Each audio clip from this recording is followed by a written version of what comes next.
Well, have we got a hot show for you today? We're getting ready to talk about e-cigarettes, disposable vapes, and the impact on our community. Are our youth being targeted? We need to know so that we can take action, so we can save our youth. America's being flooded with marketing targeting our youth with vaping colors, flavors, and it is harming our children. And today we have an expert joining us to tell us what's going on, educate us, and how we can take action to help our youth. We'll return right after this opening. Hello, I'm Marilyn Hemingway, and welcome to A Gathering Place.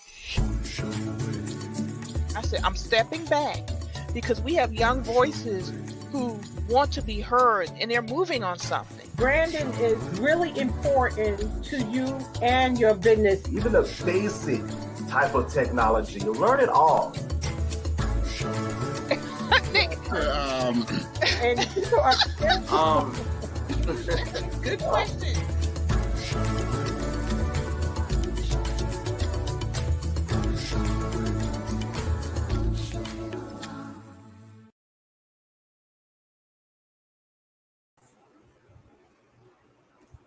Today, we're talking the problem with disposable vapes and are our youth being targeted? We have a special guest, an expert with us today. And let's welcome joining us, Dr. Patrick Dworakowski, excuse me. And he told me I could start calling him Patrick right after Thank you, Marilyn. Well, let me read your bio, and then we'll get started right into, because this is an important subject. I did not realize how serious it was in our schools and with our youth. And so I decided to go to Get Your Chamber. We need to be on this topic. We need to educate our youth, because it's become a cliche, but it is so important that we realize our youth, they are our future. And if we don't keep their health, if we don't do what we need to do to make sure that the law is followed, they're being impacted even as we speak. So let's go into your bio, and then let's get rocking and rolling with some questions here. All right, so I'm joined by Patrick, and he is a doctor in education. He's a subject matter expert about this. He's done the work, folks. He's served on numerous education communities in various capacities for over 30 years, focused on teaching, learning, and youth. He has held key positions in the education space, both domestically and abroad. So you've done some traveling. As an executive leader, senior education advisor, school administrator, and classroom teacher. He holds a Doctor of Education, Leadership Master of Science. Oh, you're smart. Education Administration, and a Bachelor of Science in Education, Special Education. And earlier you were telling me that your daughter is in special education. So it definitely seems like the family they're following in your footsteps. So you must be very knowledgeable. Yes, ma'am. Education is where our passion is. I really appreciate you having me today. My hope is that I can share with your audience some facts, some statistics, but most importantly, how they can get involved. That's right. That's right. Because you and I were talking earlier before we came on, and once I decided the chamber really wanted to get involved with this campaign to educate and also activate folks to get the word out, and also hold law enforcement accountable so that the law folks are being held to the law. But we need to understand what's going on. So I am delighted that you're here. It's an unfortunate topic, but I'm glad you're here. The bottom line, what is going on? What is the problem that we're seeing? And then I really want to get into the difference between e-cigarettes, nicotine vapes, or the similarities also. I'm coming from a place that I need knowledge, and my viewing audience needs knowledge also. So what is the problem? Illegal disposable vapes are on the rise with children and youth, and we are now at a crisis level. These products are manufactured in China. They enter the United States, and they're being marketed specifically to children and the youth. And I'll speak in a moment about the schools specifically, but I want to make sure that when I say children and youth for this respective conversation, everyone understands we're talking about secondary education primarily, and these are grades 7 through 12. So 12-year-olds all the way up through 18-year-olds, which are our future. As a result, while cigarette smoking among teens is at a historic low, and even vaping is declining in recent years, the flavored disposable vapes are skyrocketing. And I'll have a few specifics that will bring clarity to this exact point. So when you say marketing, the flavor, also I understand the packaging, the colors, things that are attractive to youth. What does that look like? So these manufacturers are doing everything that they can to escape detection. One of the examples is they recently came out with what you and I would probably see as a school supply, a pack of highlighters, yellow and red, the violets, the light blues, things that we know during school supply shopping that we as parents do before school starts. These manufacturers have decided to market these flavored disposable vapes to look just like a highlighter. So they're not finding any problem with masking their product because, as we know, we see something like candy. As a young person, the young person says, I'd like to have some candy. So they go to reach for the candy, and unfortunately, it's packaged as an illegal disposable vape, and it's flavored. In addition to that, some of the ways that kid-friendly marketing is happening is the flavored vapes. And we'll talk a little bit more about that when I break down the differences between and among the group. So I just showed that you were talking a picture and it did look like a highlighter. And then I noticed the color rainbow vape, colorful. It looked like a highlighter that you would use. Clearly it's something that, kids would be attracted to, our youth would be attracted to. So this is very targeted marketing. So before we go to a commercial break that's coming, I do want to ask you something. What are nicotine vapes?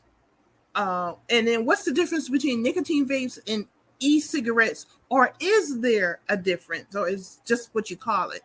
There is a difference. So the nicotine vapes sometimes are called e-cigarettes. Mm-hmm. They're devices that can be used to consume nicotine.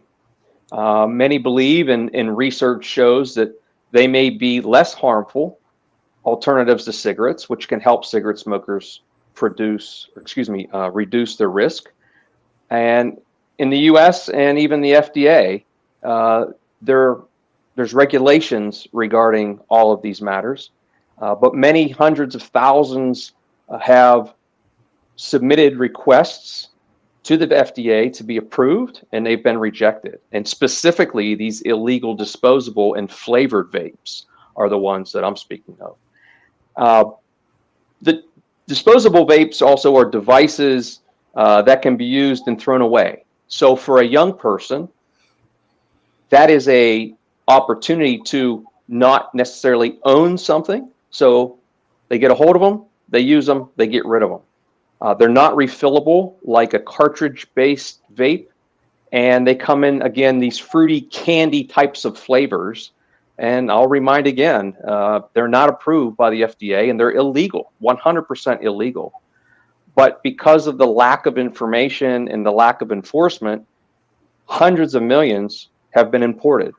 And these devices come in a lot of different shapes and a little different sizes. Marilyn just shared some pictures of an example. The rainbow, the different colors, they look attractive, and young people are getting their hands on them in a lot of different ways.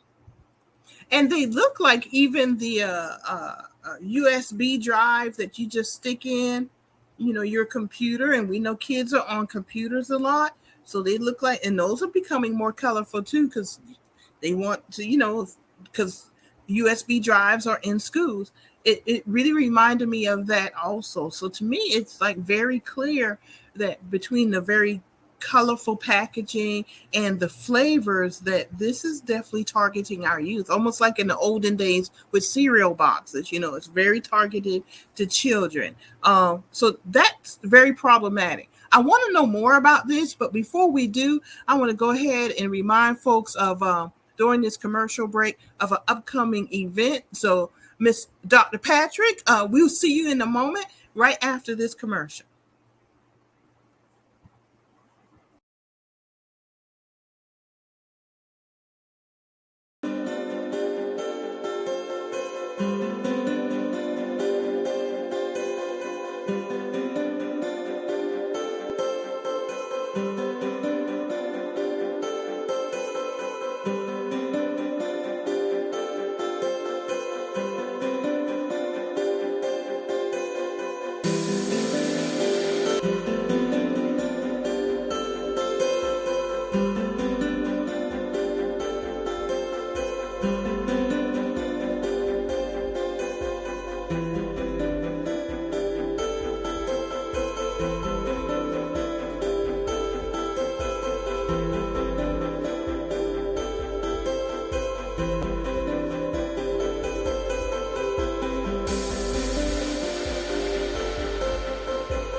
Well, welcome back to everyone. We are here with Dr. Patrick, subject matter expert on disposable vapes and e-cigarettes and nicotine vapes. And we got some statistics we can talk about.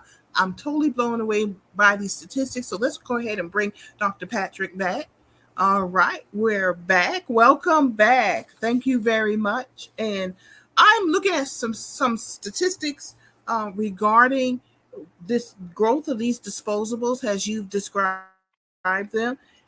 Use among high schoolers, has skyrocketed 2,188% since 2019.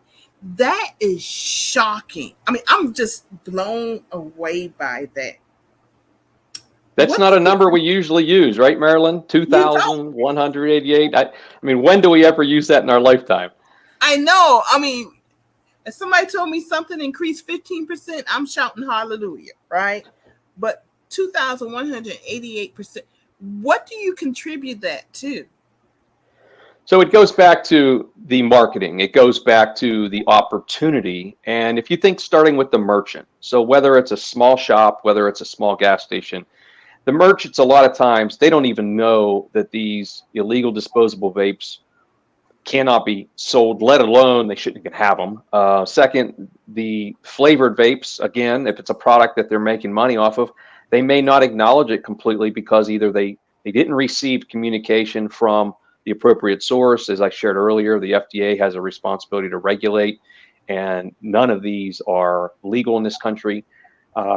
Some may say that the FDA has a lot more work to do, and this show's really not about that, but mainly it is about the merchant and the availability for young people to get their hands on it. When I speak with teachers and administrators and youth, I have found that it's not difficult. These are everywhere. You pick the zip code and they're available. As far as the percentages go, youth vaping overall has dropped, but these disposable vapes that you just referenced, up 2,100+%. That's just astronomical. We don't even use those numbers, right? It's so off the chart. Historically, youth smoking has declined, but here we have these disposable vapes. Again, disposable, a key piece here, because if you're looking at a youngster in a community or in school, they can dismiss this right away, or they actually share it between and among one another until it's gone. And many of these have thousands of puffs. So it's not just once or twice. Let's acknowledge up front that thousands of nicotine puffs from this product. And we don't even know what are in these products, right? The FDA has a job. They regulate, but these products are coming straight in from China. They're making it in our country a lot of different ways, and they're just being distributed. Your screen here is a perfect example of Elf Bar. There's 800 puffs in these respective ones, and there's ones that are even bigger than that are over 1,000. So these are a serious matter. Puff Bar is another company. So you have Elf Bar, Puff Bar, Escobar. I mean, there's three right there. These are the preferred. Puff Bar is, I believe, the most preferred as a survey of some time ago, right followed by Escobar and the Elf Bar. And again, check your zip code, check your local gas station. They are there. They should not be, and they're being placed into the hands of kids. And I just pulled this up. I Googled it, and it's right there out on the internet. Easy to get to, order it. As you say, it comes from China, overseas. What can we do to address this problem? What can we do to end this problem? I mean, has parents, has those who are concerned about our youth? Let's start with the easiest one, right, which is awareness. And I think that starts right here. Mm-hmm. Your listeners, the community members that you're in contact with, if they can just take a few minutes to learn about what we are speaking of, illegal disposable vapes, flavored vapes, it's going to go a long way. By starting right now, letting everyone know that this is a problem and it is impacting our children and youth.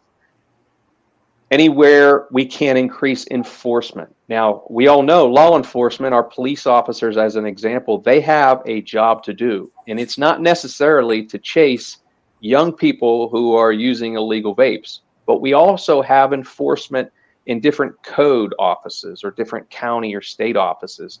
And those code officials, those code enforcement officials can be activated to work in this area. Because if they're not on the shelf, of course, then our children cannot put those ingredients in their bodies. We need to stop the flow of this product. This is obviously a national matter. So that is for the higher levels of law enforcement, but it needs to stop. If there's a way that we can include policymakers, I believe that could tip the scale for that respective point, which is the larger scale. We know China is flooding the U.S. with these illegal disposable vapes, and until they stop targeting the American youth by America acknowledging this is a problem, this is a crisis, it's not going to slow down. In fact, that figure that you referenced earlier could actually double. Wow. Well, they really think there's a possibility that we could see 2188% double. We could, because now this has become the natural for young people, the common. If I may speak for just a few moments about our schools, it might help bring the point forward. Please do. So obviously everything that I've shared is about this vaping being a crisis, these illegal disposable vapes. The majority of our kids, they don't even acknowledge it as a problem. They use the following terms. This is what everyone does. Or, hey, do you know someone who can get this for me? In speaking with young people, recent graduates who are adults, all the way up through parents of young people who permitted me to speak with them, they explained that there's a full slang of our young people regarding this topic. Rip it, hit it, ghost, all these different terms that we don't naturally use in our everyday language. So it has developed its own environment. And unfortunately, these negative effects are not just impacting kids with health and safety, but also in the classroom, because students are vaping in the school building, in the bathrooms, on school property. And it's detracting from teaching and learning. It's detracting from the administration doing their job. And that's going to have a full impact across the entire school community. It is. So it's not only, it's a health issue because of the impact on our children and their bodies, but it's an education issue because it's causing distraction in the classroom. And it's a distraction issue because school resource officers are being pulled in many directions, and this just adds more of a burden on their responsibilities. That's an excellent point. In some schools, we are fortunate to have a school resource officer. That individual has a responsibility to protect and serve. And they do that by making sure that the school's safe on the outside and the inside. When they're pulled to address something like illegal vaping or students who are involved with passing, distributing, or using, they now are taken away from their primary purpose, their primary mission. So it impacts all levels, whether it's the student, the parent, the teacher, the counselors, the administrators, and of course the school resource officers. And you've given us, are there any more action items that we can take to help address this problem? There are, and it's going to start back with, I'm going to expand just for a moment about awareness. Ask your children questions about this topic. If you're a parent, a grandparent, an aunt, an uncle, a brother or sister, uncle, aunt, ministers, shopkeepers, you name it, ask young people about vaping, specifically disposable vaping, and see what their reaction is. Because we know sometimes young people will talk to adults if there's a trust relationship. Mm-hmm. And I don't know that all these young people really want to participate in this disposable vape game, but they have peer pressure. They're always looking for someone to give them a better answer. And as adults, we have that responsibility. So it doesn't have to just be parents or grandparents. It can be all of us. So have that conversation with these young people. Ask them. You'll know by their reaction if they're involved at all. The last thing I'll share is keep an eye out when you're in places that sell these types of products. And I don't mean to interfere. That's a different calling. Just observe. Because what you're going to see is there's usually not a purchase of just one item. It's multiple items, because then they end up in the hands of kids. You know, I am listening to you, and once again, I went to Google because it's out there. And look at this. I have to admit, it's pretty. This is pretty. All the colors of the rainbow. It just looks attractive. The shape of this. It's just attractive. And all of these are examples of what I understand to be the most popular disposable vape is the Puff Bar. And look at the colors. And it's clearly being targeted towards our youth. And I'll tell you why I say that. I'll go ahead and get that off the screen. I was traveling this past week, and because I'm becoming more aware of this issue and we're bringing it to our viewing audience, I was getting my gas and I saw a sign, new vaping's back in the store. Actually stopped and took a picture of it. I'm concerned. I'm like, let me go see what this is about. When I looked at the vape and when I finally found it, very muted colors. Something that would be attractive to an adult. And it took me a while to find it in the store, but they were there when I finally found it behind the counter. Now I'm looking at this very colorful stuff, clearly targeting youth. You know, it's very stark difference between the muted colors sitting behind the counter for adults. You just got that vibe from it. But I'm just by Google, this stuff is out there, very colorful and everything. So we've got to, as you say, bring awareness to this, bring attention to it. Is it feasible to call the local sheriff and say, hey, we need to crack down on this, bring attention? Because also in my community, the fastest growing business are vaping businesses.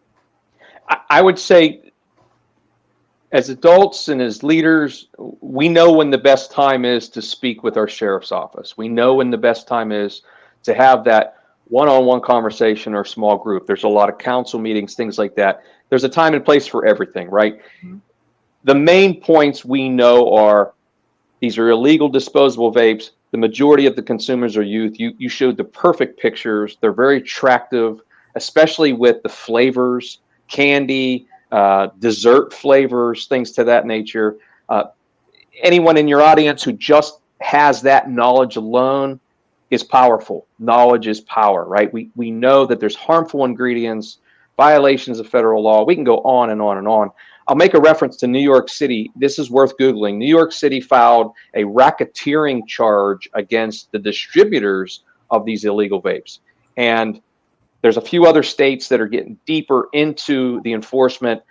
So we're starting to see a little bit of that. But in our own communities, pick your favorite zip code, your favorite town. There's still a concern, and that's what I'm pressing here. There's a concern because someone in your community is selling these in their stores, gas stations, small shops, and they're illegal. And unfortunately, they're ending up in the hands of children, and that's going to be a major problem for all of us as these young people either have a health issue and or an academic issue. And that's what we all know what our schools are here for. Teaching and learning is the primary focus. And when there's a negative impact or a challenge in any way to teaching and learning, then we're going to be establishing a generation of children who then cannot serve as citizens in our great country. And so there's lots of concerns, and I'm trying not to take all your time with it, but I hope you see I'm passionate about this, and I'm very concerned for the educators, because that's where children are if they're not out playing or spending time with their family. They're in the schools, and unfortunately, these products are in the schools. That's right. And I just actually finished a program this morning with our local school district, and I think I have a relationship with them through the Gullah Geechee Chamber of Commerce, our organization, that I'm going to go and speak with Mr. Price, our superintendent. It's already been mentioned. I talked to some school board members about this issue, bringing it to their attention. Wonderful advice. I'm going to go ahead and we're going to take another quick commercial break. And when we come back, we're going to wrap up with Dr. Patrick, just some final thoughts and some statistics for us, and just telling us how we can reach out to him possibly and bring him to a neighborhood near you to get more information. We'll be right back, folks, after this commercial break.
Well, we're back, folks, and before we bring Dr. Patrick back, I just want to remind everyone that right now we have going on in Georgetown through October 31st, we have Bring Harriet Home, a Journey to Freedom, a monumental event happening in Georgetown. Very excited about it.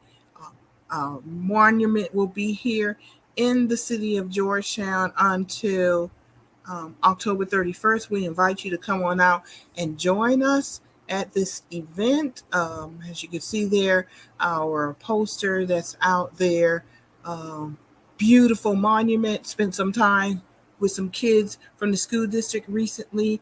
Folks are coming back home. Folks are coming to Georgetown visiting, joining us as we enjoy the Journey to Freedom sculpture here in Georgetown. Come on down to Georgetown before it leaves us and it goes to Brook Green Gardens right up the road. But of course, we always encourage everyone to come out and join us and enjoy our restaurants and our retail spaces in the Gullah Museum on King Street. Looking forward to everyone joining us on October 7th at our Artisan and Creators Fest. As a part of the Bring Harriet Home program, we're going to have our local and state, regional, and Gullah Geechee artists and creators in the Joseph Hayne Rainey Park. So come on out Saturday, October 7th from 10 a.m. to 4 p.m. But let's go ahead and bring Dr. Patrick back with us as we wrap up our show. And Dr. Patrick, are there any other statistics that we need to be aware of that will help us as we call for greater enforcement of the laws that are on the books to help our kids? Some other data that may be helpful focuses specifically on what we know as the National Youth Tobacco Survey. This is every year. This is conducted by the FDA. This is public information. So any Google search, you'll be able to find the National Youth Tobacco Survey. We know that disposable use among high schoolers, as we spoke, skyrocketed 2,188% since 2019. We can't say that enough because it gets everybody's attention because that's such a huge number. Youth smoking, historical lows, 92% decline since 2000.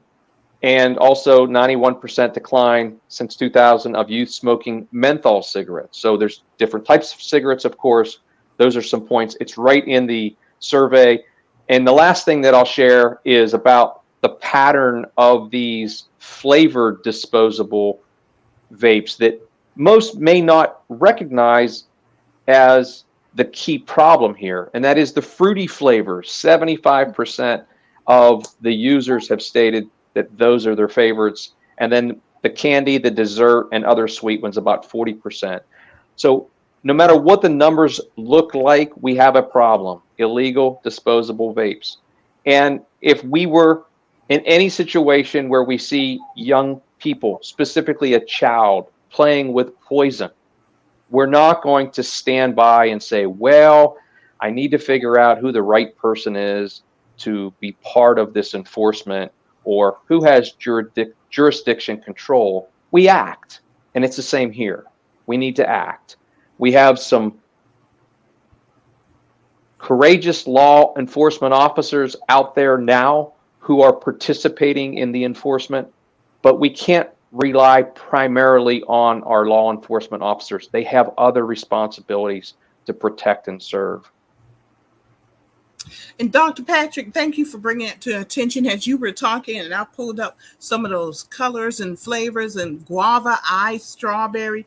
Yeah, definitely fruity flavored. And our youth, you like that kind of stuff. You haven't reached that point of sophisticated taste and flavors yet. And Marilyn, there's more coming. I mean, gummy bears and watermelon. Pink lemonade, right? Pink lemonade's a popular drink with young people. I know it's always been with my kids. They love pink lemonade. Yep. Mm-hmm. But again, it gets back to the color scheme. It gets back to the flavor scheme. It gets back to the availability in the markets or in the gas stations. And then, of course, once it's in the hands of the kids, they don't just sit on it by themselves. They share it. It goes around. They share it. Yeah, it's peer pressure kicking in. They're sharing it. And it just multiplies from there, unfortunately. You've offered, before we came on live, you talked about coming down, meeting some folks. Your daughter attends college here in South Carolina. We would love to have you come down, speak to some folks. I'm putting the word out there now, folks, because I know some of y'all are sheriff or school district folks, not just here in Georgetown where we're headquartered, but the chamber. We cover the entire coast of South Carolina. We go into the Midlands. Some folks in the upstate. If you're interested in bringing Dr. Patrick in or having coffee with him when he's in the state, let me know, and we'll be happy to help you out with that, refer you, make the contact. This is very important.